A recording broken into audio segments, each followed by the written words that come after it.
Imagine feeding your newborn the safest food on earth. A bottle of baby formula.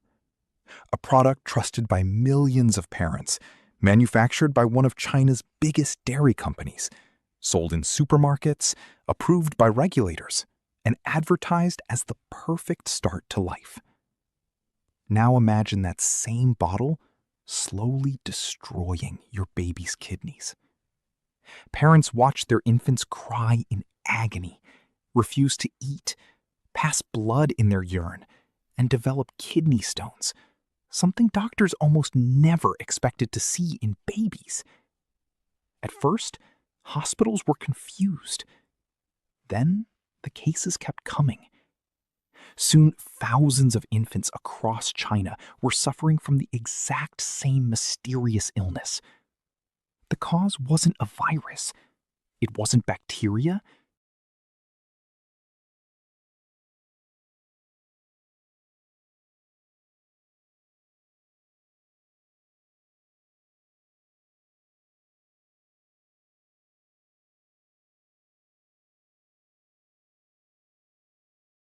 It wasn't a manufacturing accident.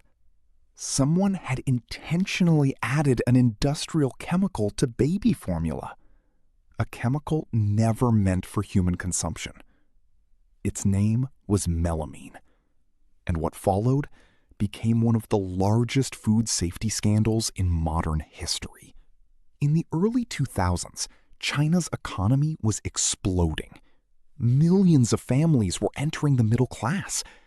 As incomes rose, parents increasingly turned to infant formula instead of breastfeeding, believing modern nutrition would give their children a better future. Demand became enormous. Among the companies racing to meet it was Sanlu Group, one of China's largest dairy producers.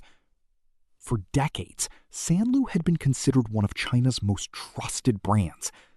Its products were sold nationwide, hospitals recommended it, parents believed in it. The company won awards. Government officials praised it.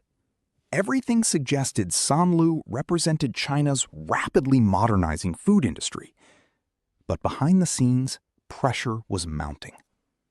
Milk suppliers were struggling to keep up with demand. Farmers were being paid by volume. The more milk they delivered, the more money they earned. That incentive would become the first crack in the system. Fresh milk naturally contains protein. The higher the protein, the more valuable it becomes. But some suppliers discovered a simple trick. They diluted milk with water. This stretched every liter further and increased profits. There was only one problem. Diluting milk lowered its protein content. Factories tested incoming milk for protein before accepting shipments. Low protein meant rejection. So suppliers searched for a shortcut. The contaminated milk entered processing plants. Factories mixed thousands of deliveries together. One contaminated shipment infected enormous production batches. Soon, baby formula left the factories. Parents bought it without hesitation. There was no strange smell, no unusual color, no warning labels. Nothing suggested anything was wrong. For months, babies consumed it every single day. Melamine itself isn't highly nutritious. It isn't supposed to be eaten at all. Inside the body, however, it can combine with other compounds to form tiny crystals. Those crystals accumulate inside the kidneys. Adults have larger kidneys capable of handling more stress. Infants don't. Tiny crystal after tiny crystal blocked their urinary systems. Pain became unbearable. Kidneys began failing. Some babies couldn't urinate. Others required emergency surgery. Some would never recover. Doctors across China started seeing something extraordinary. Babies, only months old, were arriving with kidney stones. Normally, this condition affects adults, not infants.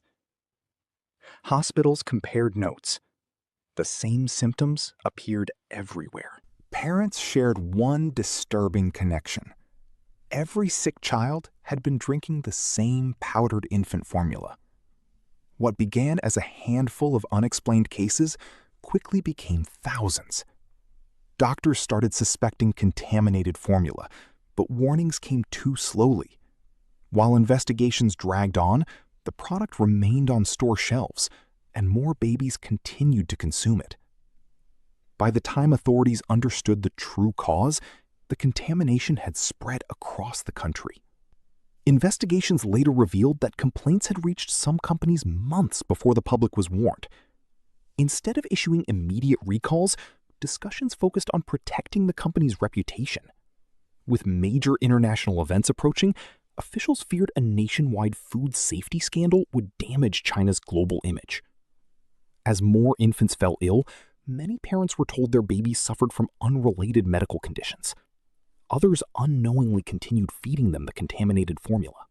The scale of the disaster stunned the world. More than 300,000 infants were officially reported as affected, with over 50,000 hospitalized. Several babies lost their lives. Many survivors faced lasting kidney damage and years of medical care. Families drained their savings on treatment, while countless parents lived with the unbearable belief that the very product they trusted had harmed their own children. For many, that emotional burden never truly disappeared. Chinese authorities launched one of the largest food safety investigations in the country's history. Factories were inspected, contaminated products were recalled, and executives faced criminal prosecution. Several people involved in producing and distributing the tainted milk received lengthy prison sentences, while 2 were sentenced to death and executed under Chinese law. Sanlu, once one of China's most trusted dairy brands, declared bankruptcy and disappeared.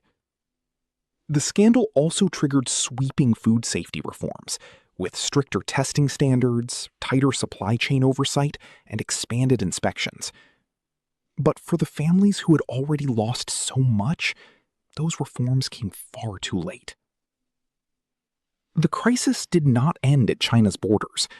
Products made with contaminated milk ingredients had already reached international markets, forcing governments worldwide to test imports and issue recalls. The scandal exposed a troubling reality. In a global food supply chain, a single act of fraud can endanger families across the world.